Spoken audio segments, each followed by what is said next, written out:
In today's video, on your journey from going from where I was here to where I was here, it's important that you understand you can't just eat less and move more.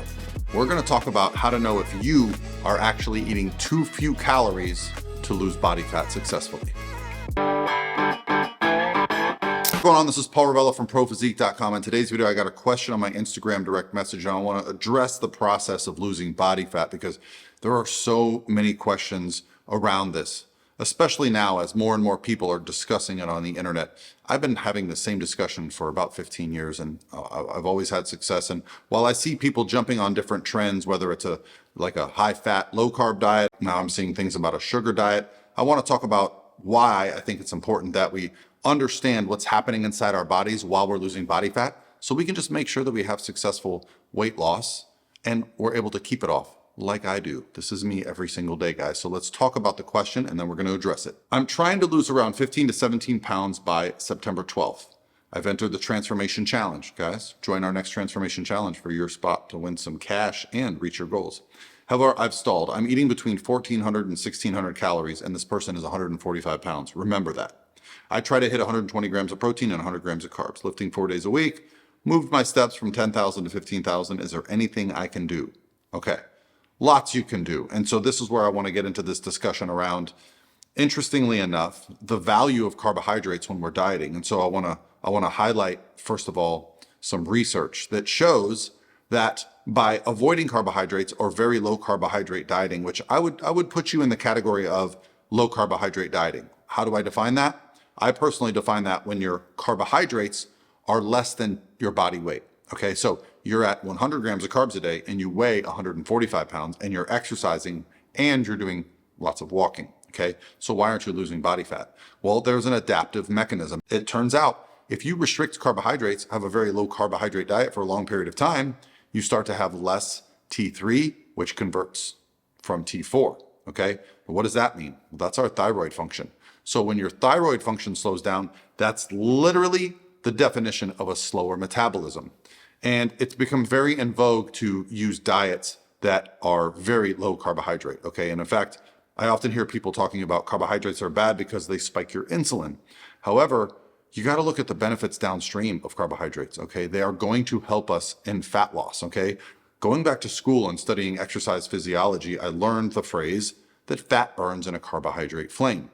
Carbohydrates are used in the process of our body using fat for fuel. So how do we make sure we're using fat for fuel? Well, we just make sure that we're in a caloric deficit. However, this is a very dynamic equation, and it doesn't just calculate based on an app on your phone that says you burned this many calories, and then you look at the calories that you take in and nothing adds up, right? Why are you not losing weight when you're taking in such low calories and moving so often? Well, it's because you've created adaptations.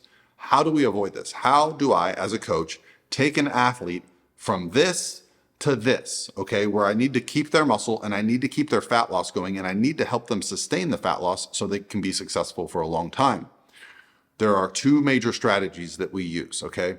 Now, first things first, when I find that carbohydrates get below the body weight, right? So once your carbohydrates go below your body weight, which is 145, I start to add in at least one high carb day per week. What would a high carb day look like? Let's just say you're at 100 grams of carbs per day. One day a week, I would have your carbs at 150 grams, okay? For myself, I weigh about 215 pounds. What are my high carb days like? They're probably closer to 400 to 500 on some days, especially when my carbs get below 250 or 200, right? When they get close to my body weight, I'm doing some larger refeeds. So it comes down to muscle mass, it comes down to need, it comes down to activity levels, right? I bodybuild 5 days a week. I do cardio 5 to 6 days a week. For me, it's a necessity. I also play soccer and run around with my kids and I try to make videos and I want to be functional for my clients that are checking in. Carbohydrates are brain fuel. They're also hormone fuel. Do not fear them.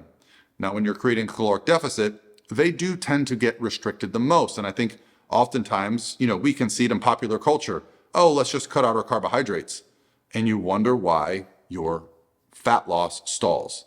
You are literally crashing your metabolism by just avoiding an entire macronutrient group that has a lot of value. So what should we do instead? When you get your carbohydrates below your body weight, start adding one high day per week.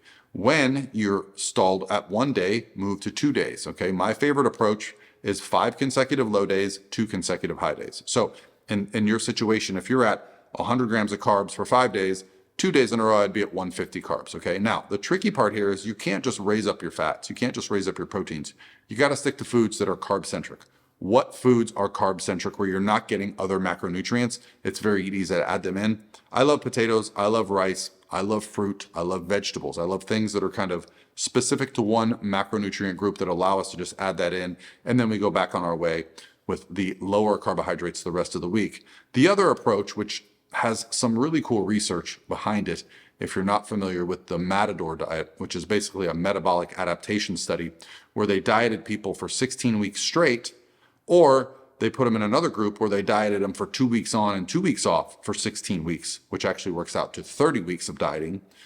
And what they would do is 2 weeks of caloric restriction to a deficit, 2 weeks of maintenance. That group that dieted over the course of the 30 weeks, where they took 2-week intermittent breaks every 2 weeks that they dieted, they actually lost more body fat and kept more lean body mass and kept more body fat off at the end of the study.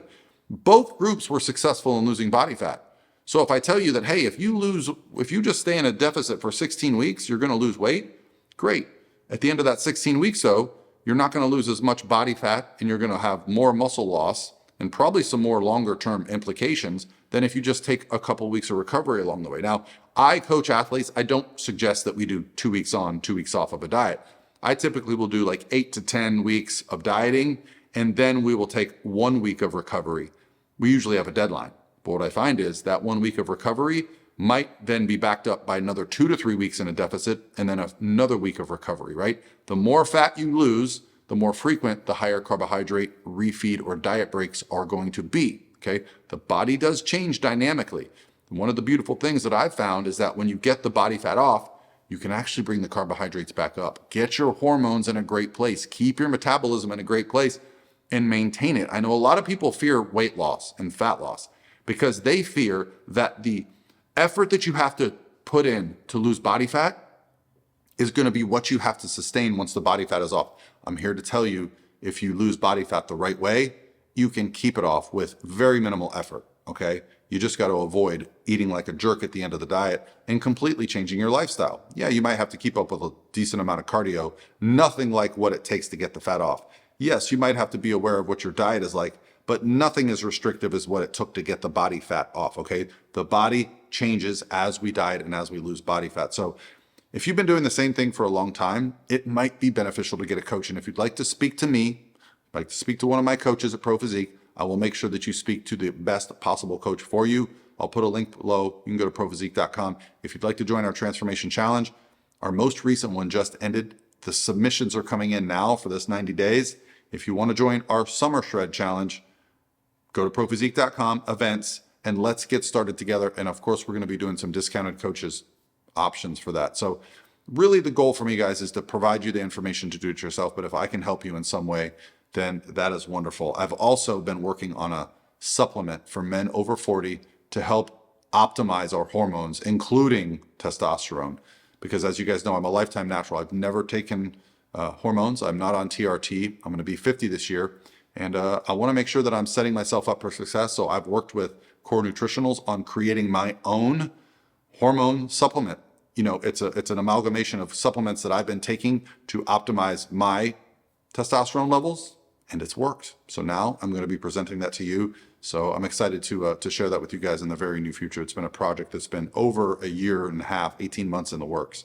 Yeah, so that's it for today, guys. Let me know if you have any questions below. I'm really here to help you with your goals. Hope you guys are having a great Tuesday, and I'll talk to you tomorrow.